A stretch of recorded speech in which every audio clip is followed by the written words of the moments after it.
Hi friends, and welcome back to the channel. I hope you're doing well. In today's video, I'm going to be discussing the next installment of my car series. My experience in the first 6 months owning my brand new 2024 Toyota Corolla,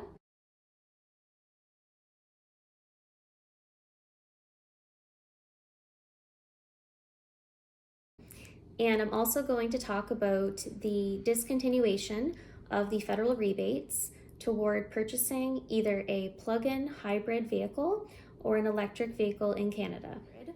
When I purchased my gasoline Corolla, I initially had put in an order for a plug-in Prius Prime hybrid. As you guys know, in some of my previous videos, I talked about the research I did in preparation to purchase a new car, my decision to purchase a fully gasoline vehicle. Now, I'm a very loyal Toyota customer. I would say overall, my experience has been good so far. The car is very modern. It has a lot of nice features in it.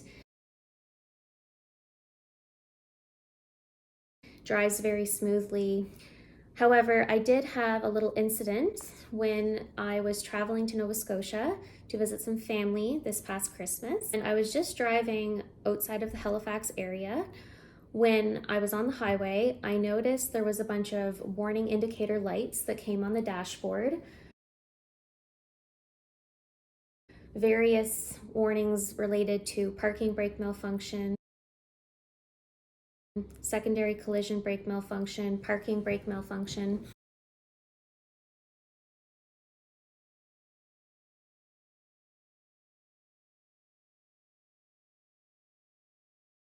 Your lights indicated that I should visit a dealer to get it assessed.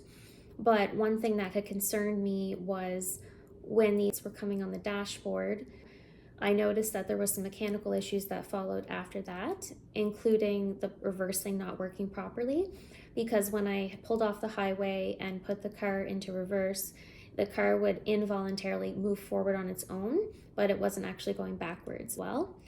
And it definitely was a safety hazard. My first thought was to go to the Dartmouth Toyota, but I was closer to the Halifax branch at that point.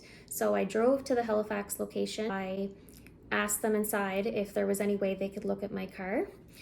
Unfortunately, this happened on a Friday afternoon, and there was 10 cars ahead of me in the queue. So I wasn't sure if they'd be able to get to my car. I was happy that the Toyota Halifax branch was able to provide some taxi vouchers to allow me to continue to other destinations while my car was waiting to be serviced. However, by late Friday afternoon, when I received a call that they had not finished the diagnostics on my car, they had advised me to leave my car at the dealership so they can finish the diagnostics. Although this meant I would have needed alternate transportation to return to my destination for the night. So all the Enterprise locations have been closed at this point, and I ended up having to get some family to pick me up to get back to the valley that night.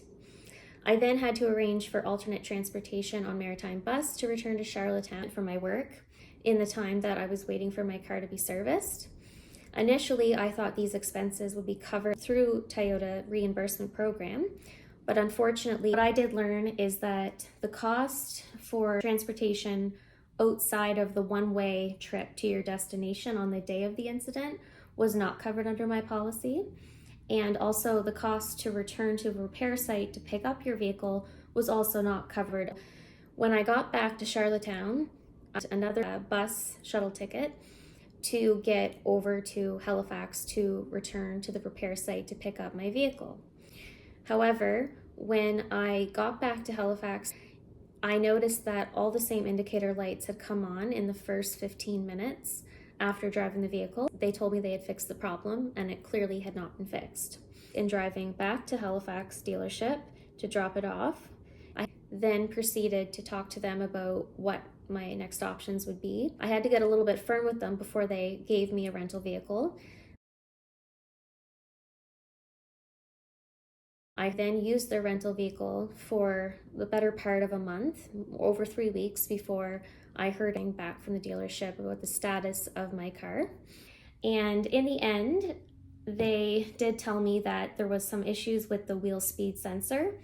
I did find the communications and poorly handled, and this came as a surprise because I expected the customer service to be a lot better and really more about the principle than the actual amount of money that this was going to be costing me to pay out of pocket to cover these additional expenses. I ended up eventually getting my car back. When I did about a month later, so far so good. I haven't run into any issues with the car. I think it's very important for car owners to be aware of your policy and what's covered and what's not. Particularly in my case where I'm paying for an extended warranty, to be very conscious of the distance that you're traveling and the length of time of your trip. Maybe other car companies have different policies and maybe they offer more services like shuttles. In my case, it was a little bit unfortunate because I was traveling between different provinces and there was gaps over the weekends in which I was trying to get back and forth. However, I was disappointed that Toyota didn't step up and do more to help me in my case because I do speak quite highly of them. And despite my experience, I do believe that Toyota cars are very nice, high quality, and they are very reliable. I hope that these incidents won't happen again, but in the event that they do, I am better prepared now to handle them. I'm just going to switch gears quickly and talk about the federal rebates for the hybrid plug-in vehicles and electric vehicles.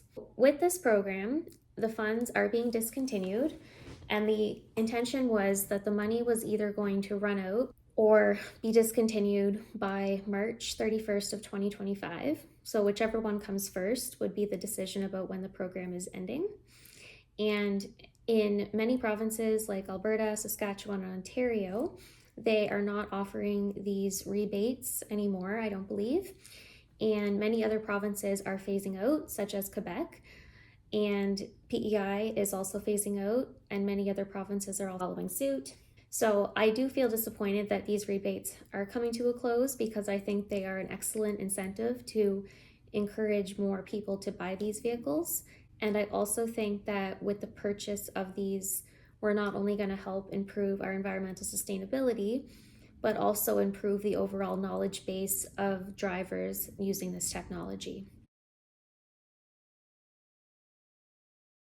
We're able to share this information and expertise with each other to improve the overall car experience as we make these advancements in technology. So I think with my whole experience, I am glad that I have the gasoline car, and I would have liked to have had a plug-in hybrid, but I did have to cancel my order because with the end of these rebates, I am not going to be able to purchase something more expensive without them.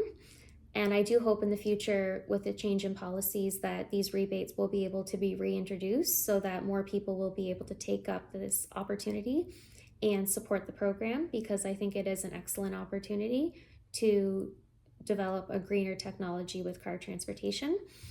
And I think it was a very positive uptake during the time that the program was available to eligible buyers, because there were over 500,000 vehicles purchased during the period it was open. And I think for the federal government to reach its targets of 20% of all vehicle sales to be greener by 2025, and then up to 60% by 2030, are going to be harder to reach those goals now without a greater incentive to get people to buy them.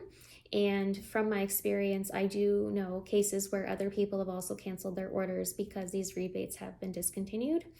However, all we can do is hope that with time there will be changes and positive improvements. So I hope you've enjoyed this video, and I hope you've learned something from it.